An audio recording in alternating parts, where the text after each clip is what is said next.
The tremors shaking the quarters of Western power today do not come from tanks rolling across borders or missiles launched in defiance. They come from farmers reclaiming land, youth rewriting their history, and presidents who dare to say Africa for Africans. Not long ago, the world ignored Ibrahim Traoré. Today, his name echoes across continents, not because of war, but because of a vision that defies dependency, one that plants the seed of dignity deep into the soil of Burkina Faso and waters it with resolve. What terrifies Paris and Washington isn't an army. It's a continent waking up to its minerals, its youth, its voice, and above all, waking up to the possibility of unity. Do not scroll away. What follows might redefine how we see borders, power, and future prosperity. Subscribe and stay with us as we unfold the African awakening. If Africa unites, it won't beg, it won't borrow. It will build, and when that happens, what becomes of those who've grown rich off its silence? They said it was just another coup, just another leader in fatigue speaking to a restless crowd. But they were wrong. When Ibrahim Traoré stood before the people of Burkina Faso in 2022, he wasn't offering more of the same. He was delivering a rupture, not only from the past, but from a global system that fed on African compliance. His message was crisp, unfiltered, and volcanic. The gold beneath our soil belongs to our people, not foreign companies, not foreign armies. Within weeks, French troops were ordered to leave. Mining contracts were suspended. A new era was declared. But what happened in Ouagadougou was not confined to one city, one nation, or one president. It was a spark. And sparks, when they land on dry fields, ignite wildfires. Across Mali, Niger, Guinea, the pattern repeated. Soldiers turned as statesmen, stood before their citizens, and echoed Traoré's call. They questioned why the poorest regions on Earth also happened to be the richest in uranium, gold, and cobalt. They pointed fingers, not just at Paris, London, or Washington, but at the architecture that kept African wealth flowing outward while keeping African children hungry. The revolution, this time, did not begin in conference rooms. It began with soil. 60% of the world's uncultivated arable land lies in Africa. Yet the continent spends $60 billion every year importing food. That contradiction, that scar, is what the new generation of leaders refuses to normalize.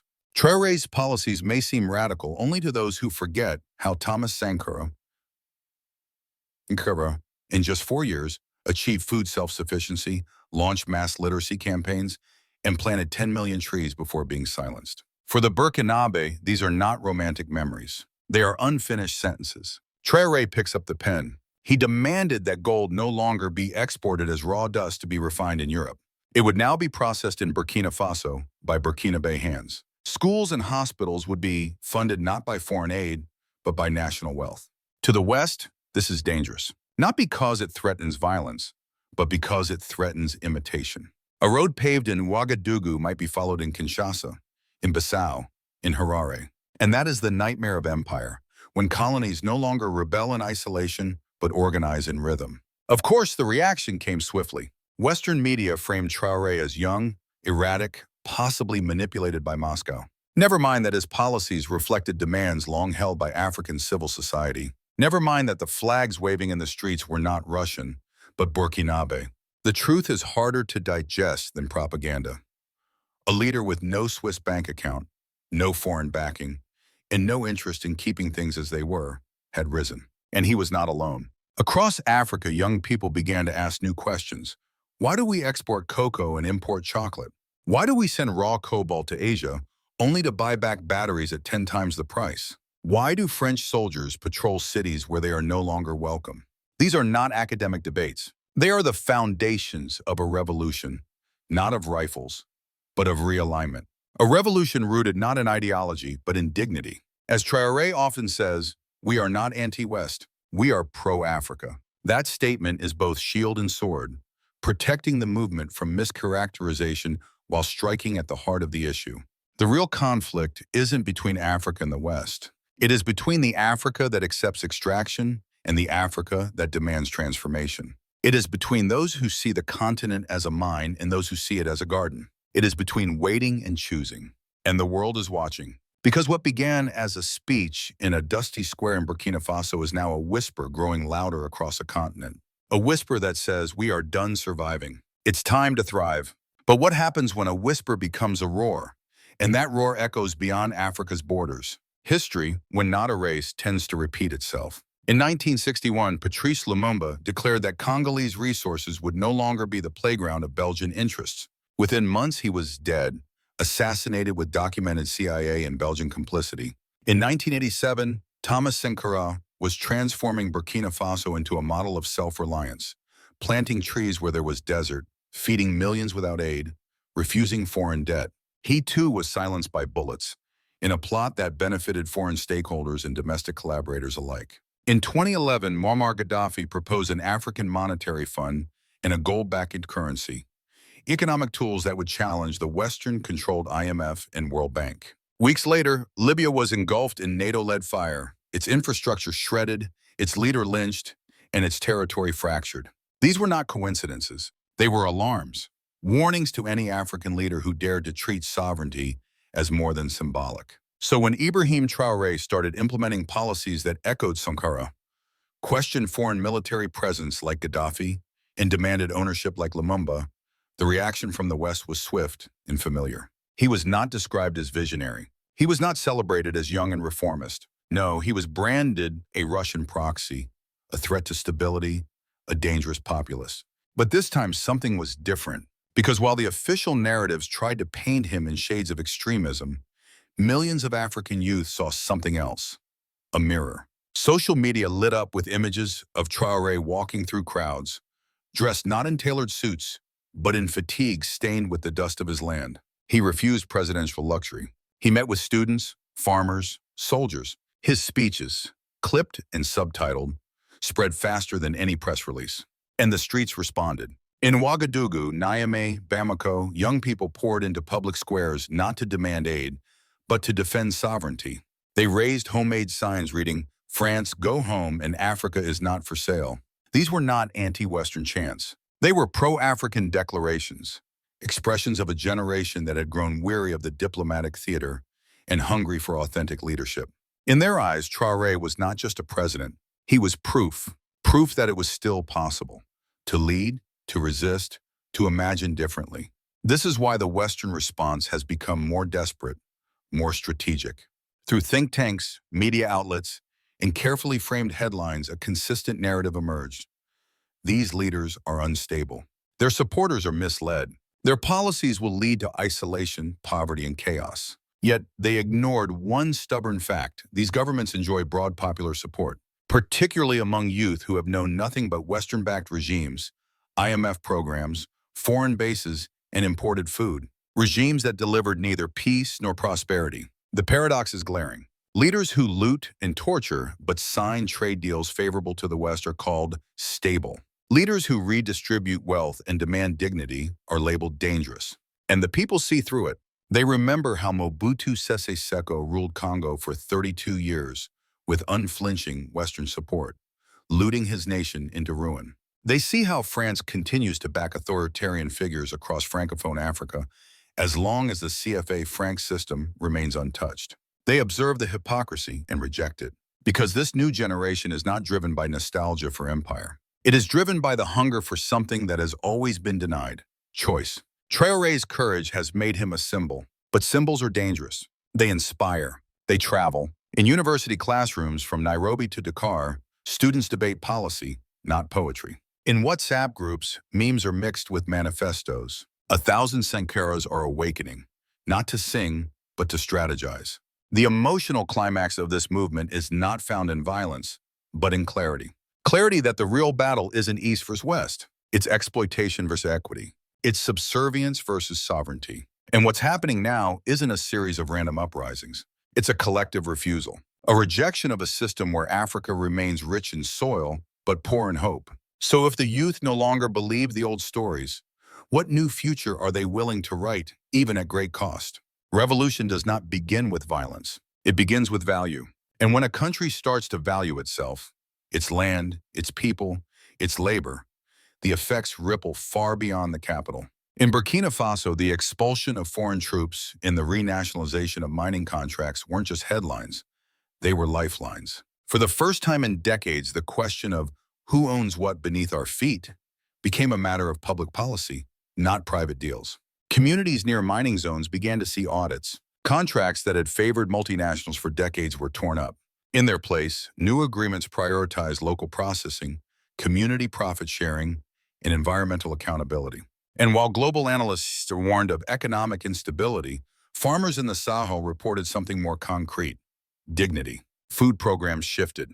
Instead of relying on aid shipments, the government began reviving local agriculture. Smallholder farmers received seeds, irrigation tools, and most importantly, stable pricing guarantees. Within a year, pilot projects in northern provinces showed a 20% increase in domestic crop production. This was not charity. It was not aid. It was sovereignty. Meanwhile, the education system underwent a subtle, profound shift. School curricula, once rooted in colonial narratives, began integrating local history, African economics, and political autonomy. Traore's government commissioned committees to re-Africanize textbooks, spotlighting leaders like Kwame Nkrumah, Amilcar Cabral, and Sankara. This ideological shift matters, because what a child learns about their past shapes what they believe about their future. And in that future, foreign aid is no longer seen as benevolence, but as a tool of dependency. Of course, the path hasn't been smooth. Some international NGOs scaled back operations. Loans from Western banks were delayed or canceled. IMF officials issued warnings about irregular budgetary procedures. Foreign embassies began reducing personnel. Yet in local markets, the sentiment was unmoved. Many traders expressed a new kind of optimism, not based on dollar flows, but on ownership.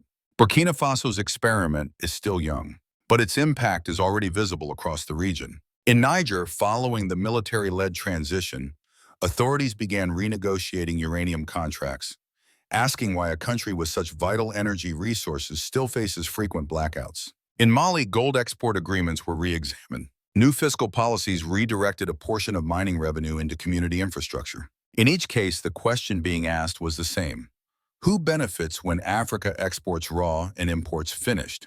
That question sits at the heart of anti-colonial Africa, a movement not rooted in resentment, but in recalibration.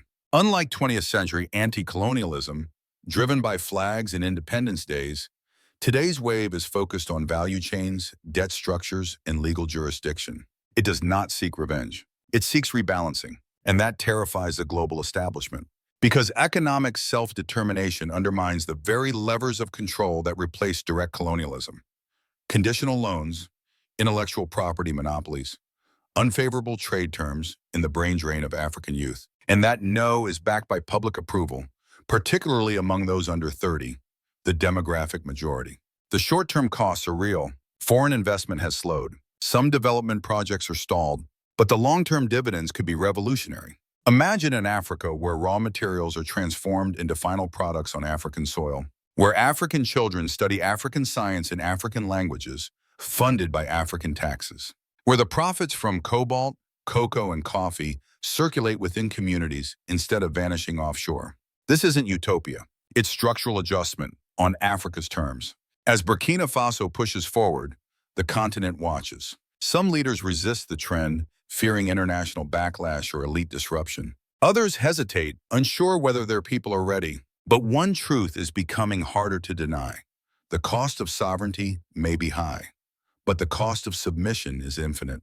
If one small landlocked nation can turn the tide, what excuse remains for the rest of the continent to stay afloat in someone else's current? The map is redrawing itself, and not everyone is comfortable with the new lines. As Burkina Faso, Mali, and Niger pursue their course toward economic self-determination, the international response has been both predictable and revealing. From Paris came swift condemnation. France accused the juntas of destabilizing the region, undermining democratic norms and threatening cooperation. Yet the silence was deafening when those same governments under previous administrations presided over stagnation, corruption, and dependency, all with French boots still on the ground. The European Union echoed concerns. Sanctions were considered. Development funds were suspended. The logic was simple. If sovereignty is pursued without our blessing, it must be punished. The United States, more measured in tone, nonetheless voiced deep concern over shifting alliances, particularly the growing ties between these African nations and Russia. But beneath the surface of these statements lies a deeper anxiety.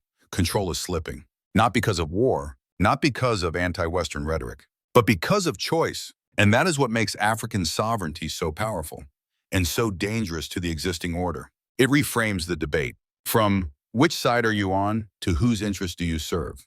This movement is not about aligning with Moscow or Beijing. In fact, Russia's involvement, often cited in Western media, is limited in scope. Some security cooperation, a few infrastructure agreements, but no structural debt, no demands for political reform. Instead, the real draw is dignity without conditionality. In contrast, decades of Western aid came with strings, structural adjustment, policy prescriptions, privatization demands. Now, African leaders are asking, what if the medicine was the disease all along? Meanwhile, China continues to expand its footprint, building roads, ports, and hospitals across the continent.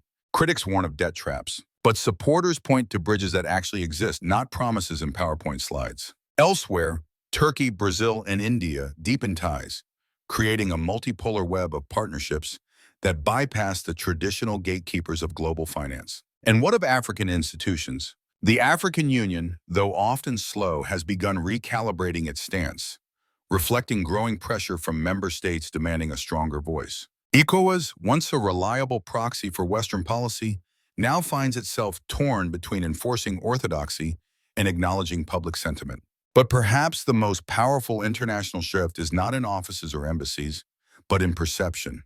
When young Africans see the success of countries asserting control over their resources, it alters expectations. It challenges the inevitability of subservience. It forces a new question into the global conversation.